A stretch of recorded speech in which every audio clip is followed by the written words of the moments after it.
Donc voilà, je suis très heureux de vous retrouver aujourd'hui pour ce nouveau petit clip. Ici, contexte assez différent et particulier puisque j'ai l'occasion de me retrouver sur un très joli bief du canal de mon secteur. Donc voilà, je vais vous présenter ma façon d'aborder cette pêche, donc sans coup au préalablement amorcé. Donc ce qui signifie simplement que je vais pêcher très léger. Donc pour vous parler de mon spot de pêche ici, quelque chose de très intéressant. Donc voilà, c'est un élargissement d'une 50aine de mètres qui s'étend sur quelques kilomètres. Et donc voilà, ce qui est assez particulier, c'est que avant d'atteindre le chenal, donc sur une 30aine de mètres, on se retrouve avec des profondeurs d'eau max qui varient entre 1 mètre et 1 mètre 50.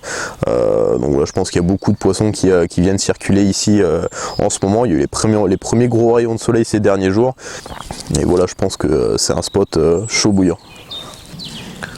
Donc voilà, avec moi ici deux cannes qui pêcheront sur ma berge avec des èches et des présentations assez similaires puisque je vais utiliser un dérigue où j'y ècherai des bonhommes de neige. Donc différents snowman de différentes couleurs. Donc voilà ce qui sera ici en cause pour cette pêche. Je vais utiliser une Pacific Tuna de 24 mm et j'y ècherai une pop-up au choix. Mais bien souvent les NS1 sont de la partie. Donc voilà, ces dernières seront présentées avec des sacs solubles qui comprendront des demi-bouillettes de différents parfums. Et c'est vrai que j'aime pas forcément rester linéaire dans ma pêche, donc ici je vais pas hésiter voilà, à mélanger des appâts.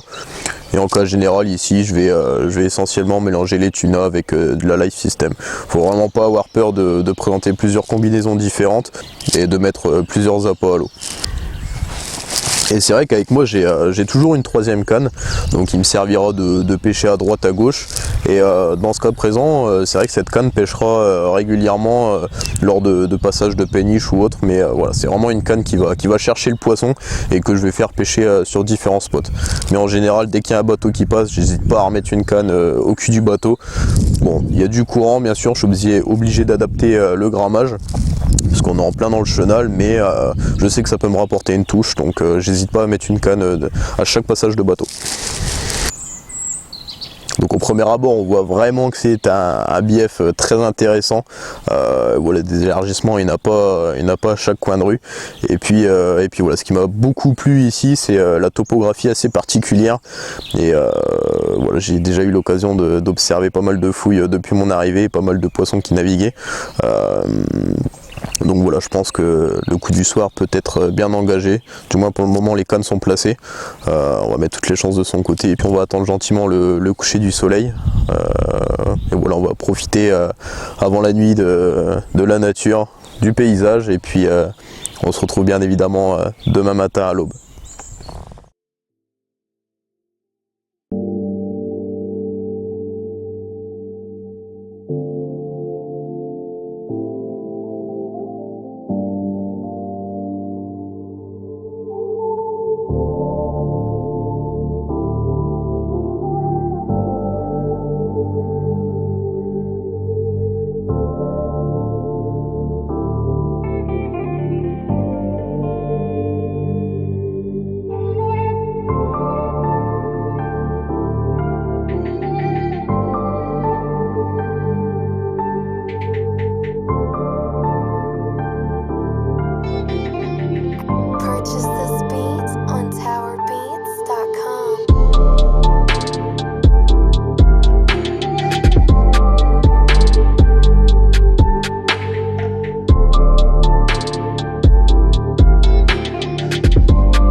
Bon voilà, je vais vous présenter le poisson de ce speed en canal.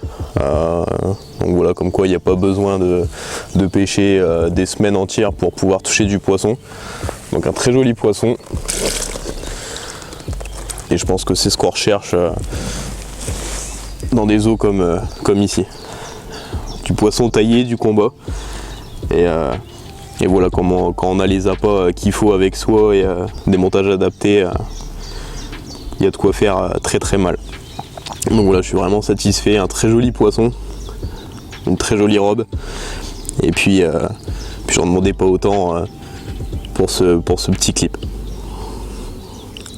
Donc malheureusement je perds un autre poisson que je décroche à quelques mètres du bord, mais voilà, j'étais conquis. Donc voilà, aujourd'hui je suis très heureux et pour la suite je me rendrai sur un autre bief un petit peu plus loin.